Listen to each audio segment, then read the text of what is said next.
In today's deep dive, we're going to be checking out this Rickenbacker 360 12 string, and it was a suggestion by a viewer on the podcast who asked, how come Rickenbackers don't get any love on YouTube? After the episode, I went on the internet and looked, and I saw quite a few videos, more than I thought I would see, of people saying why they don't like this guitar. And I thought, well, I used to have this exact same guitar in blue as a 6-string, and one of the issues I had with it was, as much as I loved the way it sounded, I loved the way it looked, I just felt the neck was a little hard for me to play because it's kind of narrow.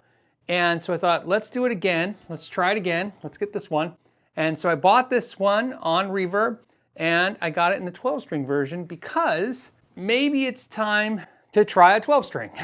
Maybe that's what I'm missing in this. So let's get started. Let's get into the geeky stuff and learn about this thing. Let's go. Let's go over the features because boy, does it have a lot. Starting with the body, what we have is a chambered maple body. So this is all maple. This is a cat eye. It's an F-hole, but it's called a cat eye because obviously it looks like a cat eye. You have a set neck. This is 24 3/4 scale length, like a Gibson Les Paul or an SG. This is a 10-inch radius fretboard, much like a Paul Reed Smith, or should I say a Paul Reed Smith is much like this. We have vintage frets, and they are tiny, as you can see right here. This is the type of fretboard that when you push down on it, you're pretty much in contact with wood the entire time. If that's something you don't like, you definitely want to consider that. If something you don't mind, it's great. This is definitely not going to have the feel of a more modern guitar. So as you know, sometimes we check the frets to see if there's any high frets. This guitar was bought secondhand, so there is no high frets, but we don't know if that's how Rickenbacker did it or if the person who bought this before me had it done. What I can show you just for illustration purposes is that the fret ends are very, very well done. And I have never actually come across a Rickenbacker, look at that, without a single issue there. I've never had any fretboard shrinkage on any Rickenbacker I've ever seen. I mean, they're put together very, very, very good. But what I want to show you is the bridge. So one of the tests I like to do is called the cheese grater, and that's to see how the bridge feels against your hand. And of course, they put this protective bar here, and most likely you're not going to play a Rickenbacker with your palm on the bridge. It's not the style you're going to go for. What's great is, as you can see, there's nothing there, which is a really nice thing to know. And especially since you have a lot of screws, and you can see how they basically use Allen style Allen style screws right there, and they set them low. So by design of the bridge, there's nothing there to bug you if that's something you're concerned about. You have a rosewood fretboard that is bound, but they do their binding the strangest way, and you can see right here, which is, you can see they bind it, but then you can see the underside of the rosewood fretboard right there. That is not a mistake in the guitar. That's how all of them are done. Now looking at the back of the guitar, you can see this is the maple again we talked about, so maple body, and this has got binding on the back. And then you have a maple neck, but it's maple and walnut, and it looks like it's 3-piece, but it's actually 5 because they had to put on the wings. So you have walnut, maple, walnut, and then of course it's a set neck. Now, interesting thing to note about this guitar is it is a polyester finish. So a lot of times, maybe the original ones were different, but this one is a reissue, of course. It's a polyester finish. So if you're thinking it's nitro lacquer, it's not. Okay, something to note, it has 24 frets. However, as of 2023, I believe, they're going back to 21 frets again. And so they did that a long time ago to extend this piece here to give it better stability for construction-wise. And I guess what they've done is they've gone back to the shallow block again. So this is a new Rickenbacker, a newer one, but not the newest edition. So there's some changes, so just be aware of that.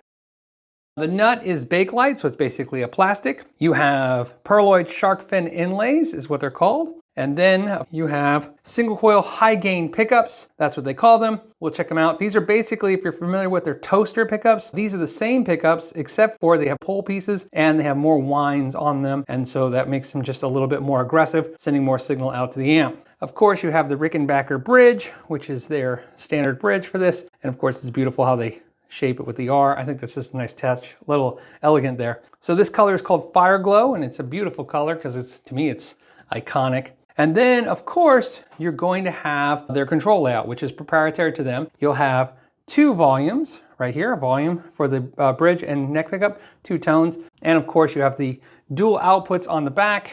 Okay, so I pulled this out and now we can see how the output jacks work. And you can see here is the standard plug. It looks like a stereo plug, it's not. I have a great video on how output jacks work if you want to watch. It's quick and it's simple and shows you how what all these things are touching and what they mean. So here's your standard mono output jack right here, but then you have the Rick-O sound, and you can see this is a stereo jack, because you can see these 2 contact points. So you can use a stereo plug right here, and if you use a stereo plug, you can send each pickup to a different amp. So maybe you want to send your treble pickup to an overdriven amp, and then your neck pickup to a clean amp. And that way you can almost sound like you have 2 guitar players playing at the same time.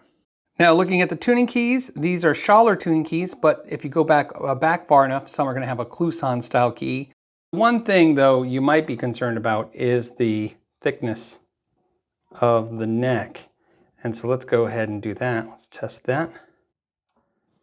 And we have the nut width at 41.25 millimeters, which is 1.624. So it's kind of narrow. I mean, it's not really bad, but I mean, keep in mind, this is a 12 string. And the 6th string would be the same. Let's check the 12th fret. And the 12th fret is going to be 1.973 or 50.11 millimeters, which is, again, kind of narrow. Now, don't get me wrong, this isn't like super bad, but this is a lot more narrow than a lot of players are going to be used to. So I want you to just be aware that is one of the concerns you might have. Let's go ahead and do the thickness of the neck and check some other things. Thickness at the 1st fret is 24.03 millimeters or 0.946. Thickness at the 12th fret is 24.55 millimeters or 0.966. There's a couple things I want to show you. First is how these tuning keys work. So you have, like I said, Schaller tuning keys. You have one tuning key here, and then you have the same one facing downward. So you have to string into this canal. Looking at the headstock, something to notice is that Rickenbacker uses 2 truss rods right here. This isn't just on the 12 string. Don't think that's what's for. On the 6 string would have it as well, and their bases. But keep in mind, newer models, I think post 2021 or 22, they're now starting to integrate a single truss rod right there. But this one has 2. And if your question is, well, how do you adjust them? Kind of adjust them the same way you do a single truss rod, but you make an adjustment, and then you make an adjustment, and then you check it. And you make an adjustment, you make an adjustment, and then you check it. Okay, rosewood fretboard. You can see that they put a finish on it. So it's gloss. That's not just reflection from the light. That is a finish over their fretboard, which again, keep in mind, these frets are very low, vintage style fret wire, and then of course the glossy fretboard. So that's one thing that players don't like, or maybe that's the thing that draws you to this guitar. Let's start looking at electronics. That's where it's going to get interesting here. We're going to first notice how they mount these pickups. These pickups are not mounted the way you think. They're sitting on top. They're not sitting inside the body like you think. So let's go ahead and take one out. Something I want to show you first is how this all comes together. So first of all, in this pick guard, you have 2 layers. So this is a pick guard that is on top. Let's go ahead and let me adjust that. And this is going to be just like how a Gibson Les Paul has its kind of sitting on top of the body. Now, granted, it's mounted on the top and on the sides and over here like the Gibson, but essentially that's what it's doing. So this is the pick guard, and this is the pick guard, of course, but it's a control layout guard. What you're looking at is very normal, but at first it's going to look a little strange.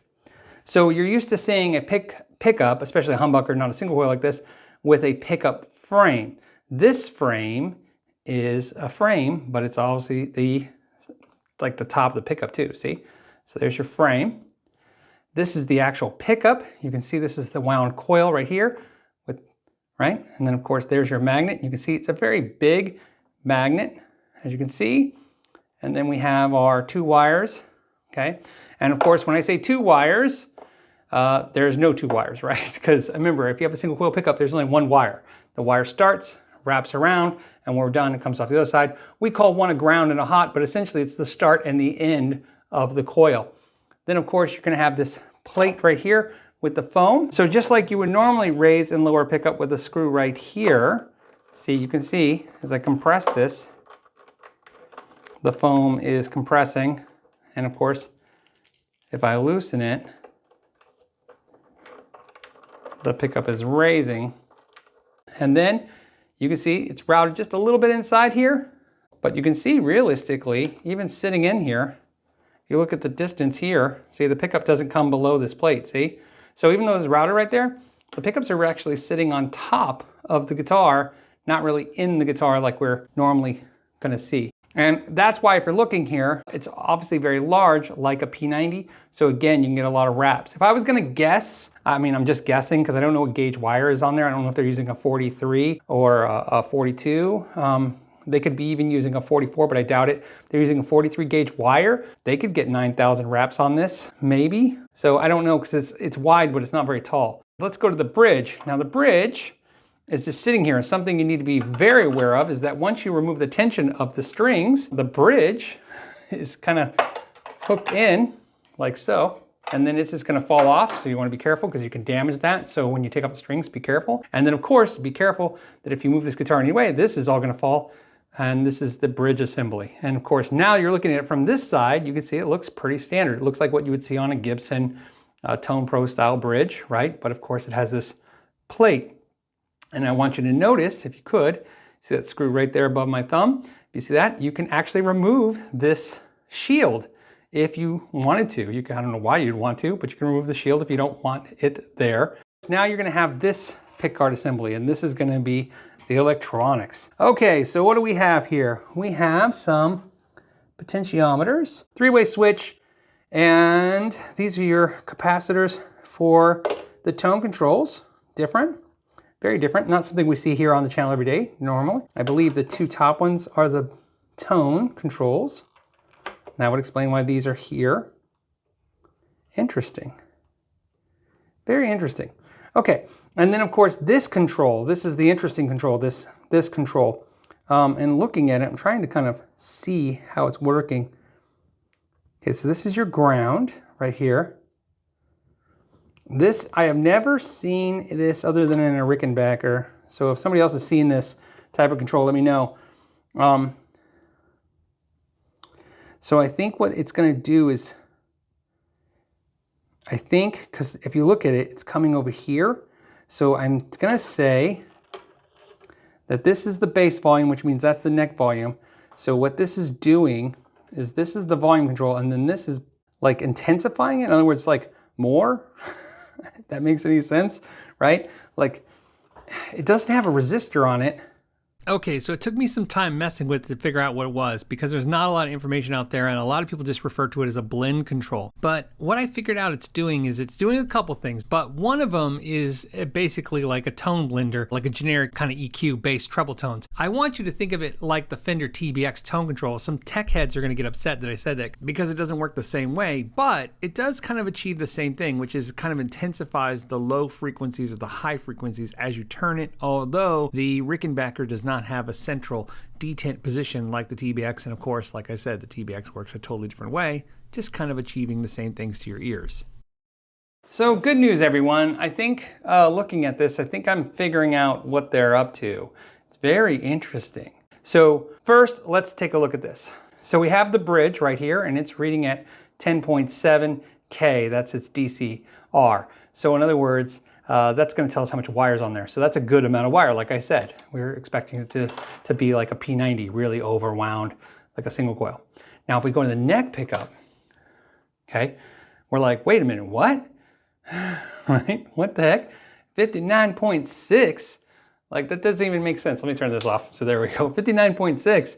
That doesn't make any sense. But watch what happens if we turn this dial. 10.7. That's what we expect. It's almost like the bridge. It's going to be normal. And then when we turn this forward, I'm expecting this thing to sound a lot bigger sounding. Along with all kinds of crazy things, Rickenbacker doesn't let their dealers post pricing on their guitars. You actually have to talk to the dealer in person. But as of filming this video, this guitar in the 12 string is selling for $2,999 if you don't get any discounts or if you can't work out any deals. Also, for reference, this guitar came in weighing at 7 pounds, 8 ounces. So now that we've learned a little bit about this guitar, let's see how it sounds. And so, of course, we're going to do all three positions of the sounds and go through some of the tone controls or the overall controls. As you know, there's 5 knobs on this, as we explained, and so we'll go through the sounds on that. The first thing I got to tell you about this guitar that is probably the most important to me is that the bridge pickup sounds musical and amazing on clean. I'm running this through a Fender 65 Deluxe Reverb with a stock Jensen speaker, mic'd up with an SM57, and I gotta tell you,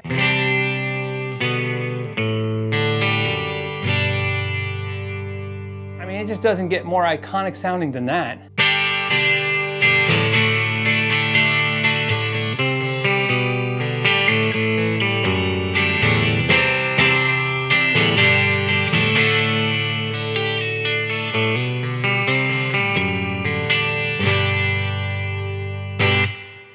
to say, as a clean sound into an amp on a bridge pickup, it's got to be my absolute favorite sound.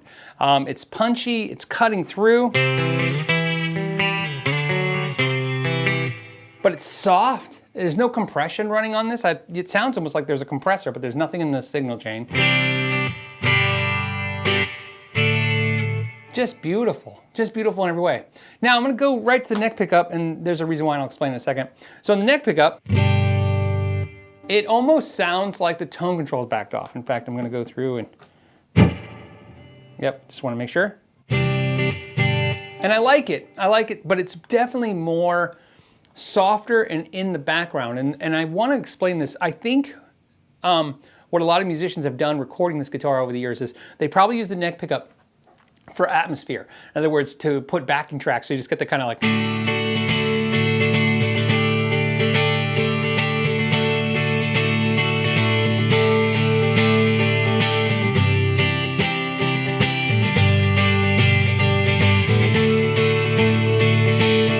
Because it's just. But if you go to that bridge, it's definitely in your face. So I think when you want those, definitely the iconic Rickenbacker.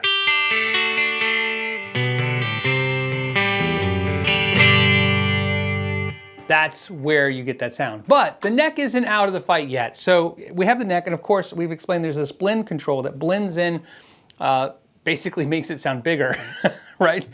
So here's the neck. And it's like all of a sudden, like, it's just huge sounding. Much louder too.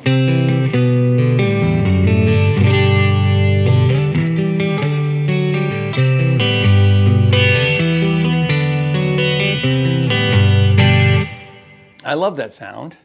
It's bigger. I like it better than the standard when it's rolled back off the neck, but I kind of miss that clarity.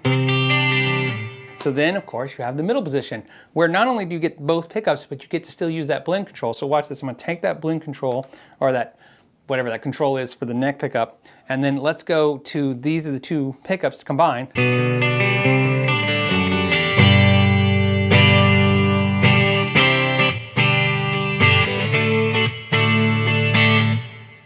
You can make this neck pickup sound huge and keep the brightness of the bridge, and you get this.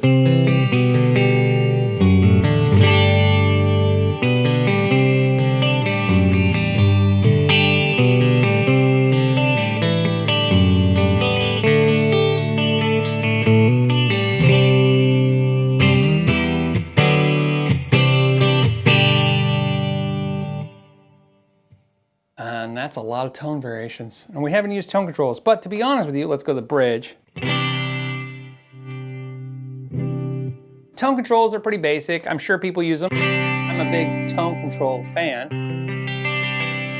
And you can definitely soften.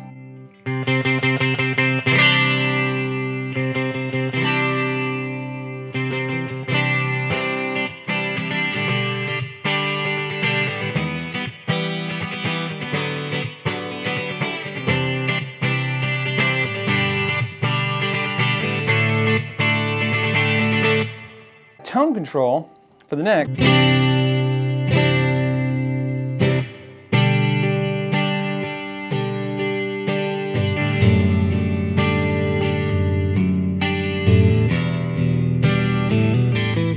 Of course, I think I like the bridge with a little bit of the tone rolled off.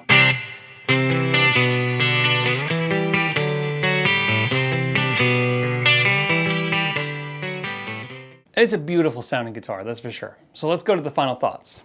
Well, I liked it a lot better as a 12 string than a 6 string.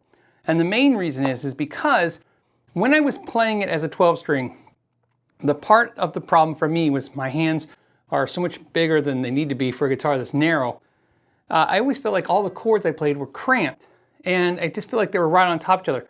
Because essentially, like it feels just like a whole wall of strings when you're playing it. I really can't even tell. I guess what I'm trying to say is, to me, I'm doing it off memory. These chords, I just kind of know where the shapes are and I just play them, and I don't even know what I'm pushing on. Because like I said, to me it feels like a whole just row of strings. And as long as I play the shapes I want, it sounds great. Do I like that? No, no. This is definitely for me the sound and the vibe transcend the fact that I'm just not in love with this neck shape. It's just not the neck shape for me. It feels like I'm playing a broomstick. I'm not exaggerating. It feels like somebody took a broomstick and cut it in half and stuck a row of strings on it. And in any other application, I would be like, immediately I would probably play this and go, no appeal whatsoever for me for this. That being said, there's just something about the vibe of it. But if you're not die hard that you need this Rickenbacker, it's like, I need that sound. I get it. If you're a Beatles fan, you know, right? If you're a fan of the artists that have these guitars, and I gotta have that sound, I gotta have that look. I understand that. But to me, I would probably go with the Dane Electro 12 string. They'll get you in that territory, and the necks will probably be more comfortable for most players. So that's where I stand with this. Like I said, it's a beautiful guitar, and I want to see where it takes me for a while. Because like I said, I didn't think I would like it at all. I thought the video was going to be pretty straightforward as, yep, I didn't like it then, and I really don't like it now, and nothing's really changed. And like I said, when I say don't like, keep in mind, I like the way it looks. I love the way it sounds. I'm just not a big fan of the way it feels, and that has nothing to do with the quality of the guitar. It has to do with the types of instruments I've played all my life and the way those instruments, how this feels compared to those. As always, guys, I want to thank you so much. If you made it this far, please consider subscribing or hitting the like button or supporting the channel in some way, whether that's becoming a patron or a member, and or just thank you for hanging out to the end. As always, till the next time, know your gear. So I'm with Richard, and we're going to say the official how you say Rickenbacker. and that's how you say it.